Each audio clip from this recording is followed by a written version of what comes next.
Alright, Victorum Gaming fans, we're back with another video in our series covering the hero talents for SPQR.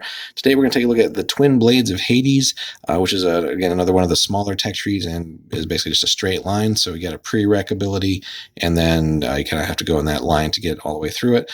And again, as it kind of indicates, this is for heroes who basically are dual wielding swords, and there's not a lot of heroes necessarily that have access to that, but those that do, it's pretty nasty. And this basically just turns you into a real, as it kind of says here, either rain of blades, a storm of blades, or hurricane of blades. You're definitely going to be pumping out attacks and damage. So, and can be kind of hilarious just to see how many dice you can get your hero to roll here, and just how many enemies you can pile up in front of you. So, Twin Blades of Hades. There are more than a few heroes who know how to use a sword well. This hero is twice as deadly, as he has learned to use two swords effectively. In battle, he is truly a dynamic sight to behold, spinning and twisting, alternating between parrying with a blade and then attacking with it in a confusing display that unmans most who face him.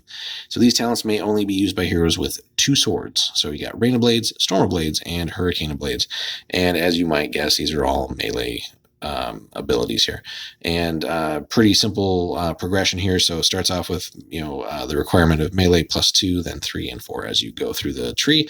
So Rain of Blades. In battle, this hero's weapons become a bewildering assault of iron or steel, overwhelming any attempt at defense. So when using the dual weapon fighting rules, this hero gains 2 bonus melee dice rather than just 1. So as you level up your hero and buff their stats and add more like melee attacks, bonuses to your melee and all that stuff, just the fact that you get a whole nother die here. So you get 1 for going dual wielding normally, and then this will give you an extra die on top of that. So more attacks is always good. And again, with these being swords too, for our astute listeners who've watched the other video with the Sword of Vengeance tree, getting your swords also leveled up to where they give you extra parries and also buff their lethal, or basically not buff, but get the lethal ability. This can be a pretty horrendous combination for enemies to have to deal with, where you have just a ridiculous amount of attacks that are all also basically deleting your enemy's armor as you go, and the fact that you can get more parries and give yourself some defense since you're not going to be using a shield on top of that is really pretty crazy. So the next one, Storm of Blades. So melee +3 or higher.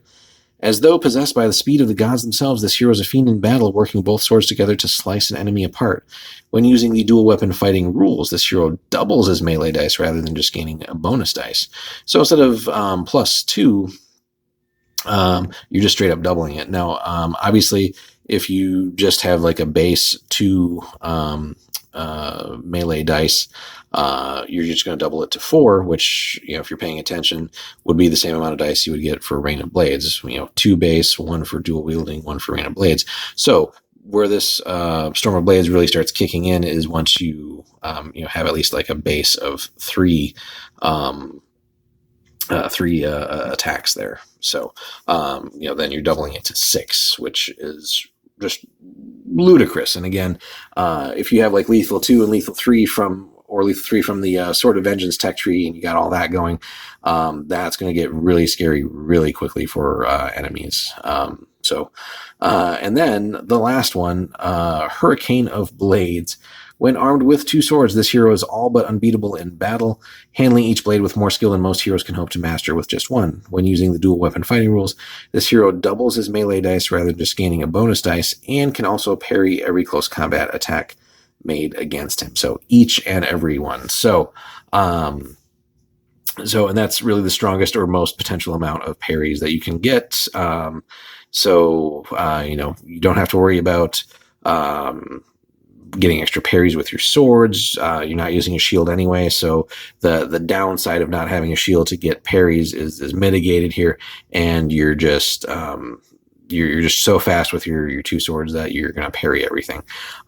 So really, you go from ludicrous offense here to also then having awesome defense. Now, this is its own melee action, so you're not going to have as many dice as if you were using Storm of Blades. Again, these are all separate melee actions. So something to consider there, depending on how far you go in the tech tree. So it may be worth, if you don't want to go all the way to Hurricane of Blades, definitely picking up those extra parry abilities with the Sword of Vengeance tech tree to supplement and complement this.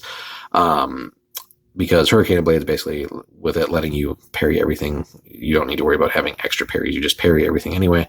But yeah, so this is just an awesome tech tree. So if you do get access to 2 swords, this is can be pretty crazy. So and really, this Storm of Blades is honestly just the scariest one out of the whole bunch here, because again, this just gets progressively better the more as you level up, the more you put into your melee dice stat. Double your dice, right? So if you have 3, you're going to go to 6. 4 becomes 8. If you have something crazy like 5, that's 10 melee dice. And if you have lethal 3 active from the Sword of Vengeance tree, you do the math. You're basically putting out the damage equivalent of a unit, if not better, really, because of just all the lethal going on there. So a hero like that, if they have a little bit of survivability too, if they're leading a unit, that unit's definitely going to do well in combat just by the fact that hero is going to be cutting the enemy unit apart. Enemy heroes having to face that, how long can you stand up to like 10 attacks? We saw something similar, I think, with Artemisia in our series covering the different factions and under Persia. So, she has access to a lot of this, and she's just absolutely scary with her other buffs and stuff on top of it. So, so if you want to cause a lot of death and carnage, this is another great one to look at. So, and again, worth supplementing with going down the Sword of Vengeance tech tree a little bit too. So if you have seen our other video on that, definitely pay attention to that and see how you can combo that together. So, so if you guys have enjoyed the video, hit us with a like and a subscribe if you haven't already, and stay tuned for some more SPQR content.